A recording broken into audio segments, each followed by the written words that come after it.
Games into the darts now, and Rob Bagley, one of the favourites, is just up there practicing, so we're going to hope and try and get a quick word.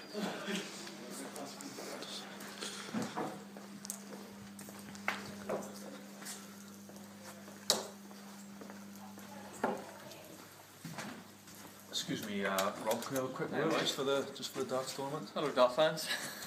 You know, big tournament coming up. We haven't played your first game yet, but one of the favourites for the tournament. How do you feel about that favourite tag? Well, to be honest, there's a lot of pressure on me this year, and got a hard game against Mike Donoghue. Bring it on.